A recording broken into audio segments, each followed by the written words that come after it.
Donc chacun travaille sur une petite partie du vélo. Ce n'est pas une seule personne qui va monter tout le vélo complet parce que ça c'est lent. Et c'est pourquoi on appelle ça un travail à la chaîne. Une personne fait une toute petite partie, après ça passe, une autre personne fait une toute petite partie, ça passe, une autre personne fait une toute petite partie. Mais vous allez voir que sur la ligne, peut-être c'est 12 personnes qui vont travailler pour finir un seul vélo. Mais avec ces 12 personnes, on peut faire sortir un vélo toutes les 5 minutes. Mais si c'est une seule personne qui travaille sur le vélo, il va le finir peut-être en 25 minutes. Donc vous voyez le gain de temps que nous réalisons en usine. C'est pour faire sortir beaucoup de vélos le plus rapidement possible. Donc le vélo il est composé, vous voyez, des câbles, il y a des circuits mécaniques et ça c'est le boîtier électronique qui permet de le faire fonctionner. Donc si vous appuyez sur un bouton, c'est lui qui détecte que vous avez appuyé sur tel bouton, ça allume les phares. Si vous accélérez, c'est lui qui détecte que vous avez accéléré et puis ça enclenche le moteur. Oui. Combien de vélos? Bon, en 5 chaque vélo 5 minutes, ça dépend de la cadence. On peut en produire jusqu'à 300 par jour, 150, ça dépend de la demande. En fait, on ne produit pas juste pour remplir le vélo en usine, il faut produire en fonction du besoin.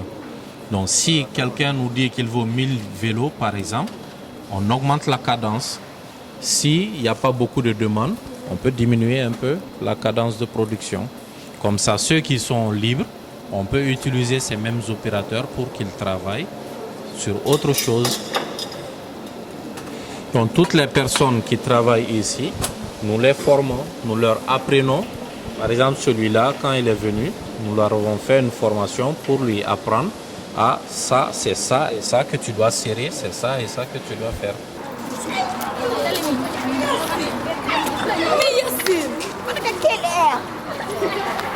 L'APIX est également intervenu par rapport à ces projets-là. Donc nous sommes vraiment dans des secteurs d'activité qui sont divers et variés. Et je pense qu'il y a la place pour tout le monde. Les formations, je pense que nous avons du tout. Nous avons du tout. Des ingénieurs, des juristes, des économistes. Et actuellement, nous sommes presque 300 apiciens. Nous sommes presque 300 apiciens. Nous sommes dans d'autres régions. Entre l'énergie solaire et l'énergie électrique que vous utilisez actuellement, quel est le plus rentable? Bon, le plus rentable, ça moi je ne pourrais pas vous le dire. Ça reste quand même assez technique. Mais aujourd'hui, en tout cas, le fait de pouvoir déjà créer un mix énergétique, parce que le coût du solaire en soi donc, est moins onéreux. Donc forcément, on peut dire à terme effectivement que le solaire sera plus rentable. Dès lors, effectivement, donc l'électricité donc nous coûte assez cher. Et surtout, effectivement, on est dans un pays où, bon, il y a eu quand même des nettes améliorations comparé à quelques années. Mais effectivement, on est quand même toujours confronté effectivement donc à ce manque criard donc d'électricité. Et avoir recours à ce type de projet solaire pourrait nous permettre donc à terme d'être mieux autonomes, mais également donc de pouvoir baisser sensiblement effectivement donc le coût de l'énergie, notamment donc le coût de l'électricité. Et pour le faire, on investit vraiment donc sur ce type de projet solaire donc pour arriver donc à nos fins. Oui. En même temps avec la lumière. Alors, ces panneaux, en fait, c'est central, donc fonctionne avec donc, la lumière. Ce que vous voyez ici qui est matérialisé, ce qu'on appelle des panneaux photovoltaïques. Le système, c'est quoi? C'est des panneaux en fait donc qui absorbent la lumière la journée, d'accord, et vont le transmettre à ce qu'on appelle des onduleurs, donc qui vont le stocker dans les batteries, d'accord, et qui va effectivement l'injecter dans le réseau. Donc dans le réseau donc de l'opérateur historique, notamment à la Sénélec, pour pouvoir en tout cas donc baisser les facteurs de production. Donc moi j'ai eu quand même à faire des mesures depuis que ce centre a été inauguré. On est sensiblement, donc en termes d'économie d'énergie au niveau de la plateforme, entre 5 et 6 millions donc par mois. Donc ça c'est les retours que j'ai eu par rapport à nos ingénieurs. Donc pour vous montrer qu'effectivement ce type d'investissement est à encourager. Oui. Oui. Est-ce qu'il faut de l'électricité pour qu'il démarre? Oui, effectivement, il y a des machines. Il y a des machines, les onduleurs des batteries, effectivement, donc ils sont branchés donc, sur le câble haute tension, moyenne tension. Mais cette centrale en question est là pour produire de l'énergie, mais 100% solaire.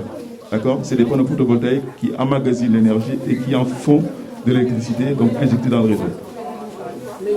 C'est ça la question? C'est bon. Voilà. Merci, directeur. Merci, voilà, président.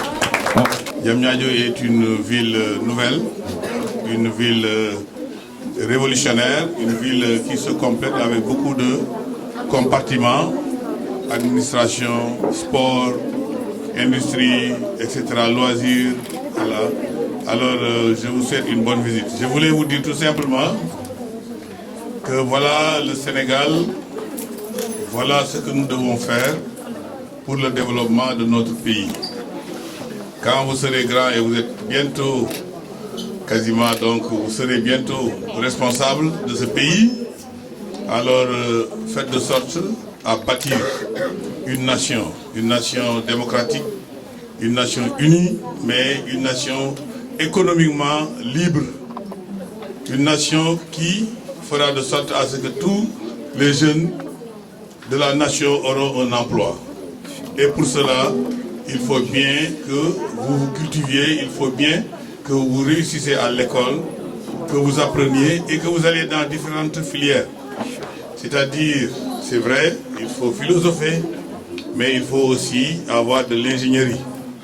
Il faut administrer, mais il faut avoir également des ouvriers, il faut avoir qui bâtir ce pays.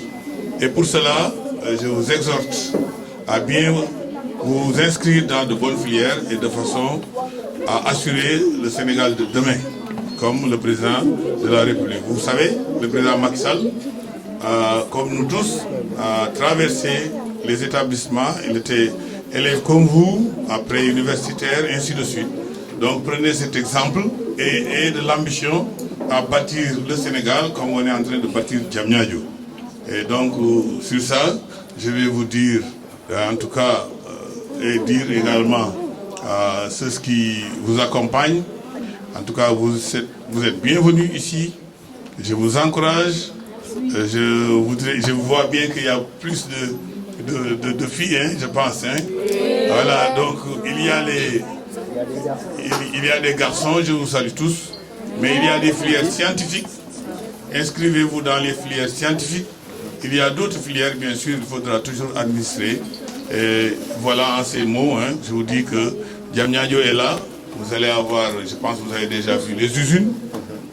Vous avez vu donc qu'il y a quand même des industries modernes. Vous avez vu le solaire, qui est une très bonne chose. Vous avez vu également que nous sommes en train de faire l'industrie pharmaceutique. Vous êtes parti voir peut-être la pharmacie, non? Vous allez voir peut-être le domaine industriel, où il y a beaucoup d'entreprises. Donc, en tout cas, on a besoin au niveau donc de la capitale de faire de sorte à ce que tous les jeunes aient de l'emploi. Et je vous y encourage. Je vous demande de bien travailler à l'école. Il faut bien travailler, hein, parce que ça c'est important.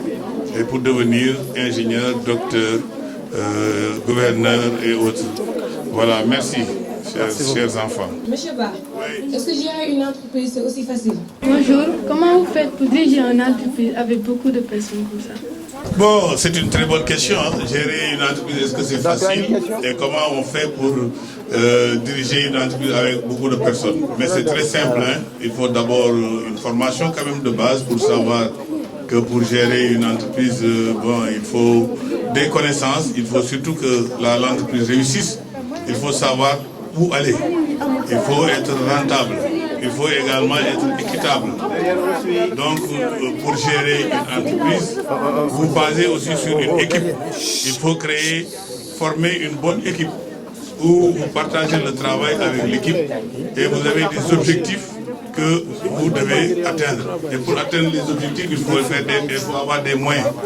Les moyens d'atteindre des objectifs, donc il faudra les dégager, il faut budgéter. Il y a beaucoup de choses pour gérer une entreprise. Il faut être sérieux également et il faut cultiver surtout vraiment donc la culture d'entreprise. Il faut que tout le monde et donc un objectif commun, faire de sorte à avoir un but commun et être ensemble, ne pas être divisé et être unis. Et c'est comme ça qu'on peut réussir. Maintenant, il y a une gestion, disons, administrative qu'il faudra avoir, il faut de la comptabilité, c'est-à-dire l'entreprise est comptable, il faut savoir comptabiliser tout ce que nous avons, c'est-à-dire avoir gardé bien son trésor, savoir bien dépenser, avoir bien sûr les moyens des dépenses et faire exactement ce qui est à mesure de ces moyens. Et projeter également, bien sûr, disons, à aller de l'avant et ne pas prendre aussi de risques. Il faut s'assurer pour que quand il y a quand même peut-être des incidents ou autres, tu as fait l'assurance. Donc il y a tout un ensemble de choses. Il faut avoir des partenaires, il faut avoir de la clientèle. Si on a une entreprise où il faudra faire de la vente, il faut avoir ses partenaires, ses fournisseurs, ses clients, et il faut avoir surtout des relations saines dans l'équipe, mais également avec, disons, l'extérieur. Voilà un peu résumé, hein. Donc la gestion d'une entreprise. Moi, ce que je fais, donc je gère une entreprise bien sûr qui est étatique, avec plus de presque 80 personnes. Nous sommes en train de construire, il faut que les gens soient motivés. Ils sont motivés, ils ont construit tout ça en moins de 5 ans. Je pense que ça a été très bien. Et c'est parce qu'on a respecté ce que je vous ai dit. Donc ces critères-là, également cette démarche. Voilà. Vous voulez encore une autre question? Bon. Dernière question. C'est lui. Vous êtes en collaboration avec combien d'entreprises? C'est important. Bon, ici, collaboration, c'est-à-dire nous avons installé à peu près plus de 130 entreprises quand même. Hein. Donc ici même, il y a 18 entreprises. Vous avez vu, hein, des entreprises de services, comme vous avez vu la banque, c'est des entreprises de services. Vous avez vu la PIX, bon, il y a la Prosi, il y a les entreprises de gardiennage, il y a le restaurant, ça c'est le service. C'est-à-dire qu'ils sont là pour faire du service. Mais il y a des entreprises de production. Je pense que vous avez vu l'entreprise qui monte les vélos, l'entreprise qui fait les cartons, l'entreprise qui fait les médicaments, l'entreprise qui fait les emballages. Mais de l'autre côté, vous allez visiter, il y a 110 entreprises qui sont installées et qui sont en train de produire. 35 sont déjà en production, les autres sont en construction. Et nous devons faire la même chose au niveau du Sénégal, disons à Kaolack, à Diourbel, à Ziguinchor, à Saint-Louis, dans le nord, dans le sud, au centre, etc., à l'est et à l'ouest, pour permettre aux jeunes comme vous de pouvoir avoir de l'emploi et de pouvoir, disons, créer de la richesse pour le pays et faire de sorte à ce que le Sénégal soit émergent comme le veut le président, comme nous le voulons tous, comme c'est traduit dans le plan Sénégal émergent. Je vous remercie tous. Merci. Vous avez visité aujourd'hui la Prosi et la plateforme industrielle de Diamniadio. Quelles sont vos impressions? Je pense que c'est une très bonne entreprise qui pourra bien développer le Sénégal. Il a une très bonne plateforme et sa qualité, c'est qu'il offre de l'emploi à certaines personnes qui ne l'ont pas. Il ne pollue pas notre terre, donc c'est une très bonne entreprise. D'autres entreprises doivent prendre les mêmes initiatives que cette plateforme de Diamniadio. Okay. Après cette visite, vous êtes élève et est-ce que vous aimeriez dans l'avenir venir travailler ici ou faire la même chose? J'aimerais bien travailler ici parce qu'ils ont une très bonne maîtrise de l'emploi. Ils donnent des emplois aux jeunes et moi j'aimerais bien travailler ici comme ingénieur ou chef administratif. Vous avez visité avec vos élèves la plateforme de Diamniadio, vous avez visité la Prosi, la PIX. Quel est l'objectif de cette visite? Oui, l'objectif c'était de permettre aux élèves de voir ce qui se fait au niveau de Diamniadio. Vous savez que ces jeunes traversent de par l'autoroute à péage ces sites et ont du mal à comprendre ce que vous êtes en train de faire. C'est pourquoi on a initié cette visite pour qu'ils viennent découvrir ce que le président Macky Sall est en train de faire au niveau de Diamniadio à travers l'APROSI, que j'ai pu moi découvrir dans une foire internationale de Kaolack. Et j'en avais parlé qu'il serait intéressant que les élèves qui sont les futurs leaders de ce pays puissent venir savoir ce qui se fait dans leur pays. Et vous-même, vous avez regardé, vous avez remarqué tout l'engouement créé par cette visite. Ils étaient tellement enthousiasmés de visiter cette plateforme industrielle qu'ils ne veulent même pas rentrer.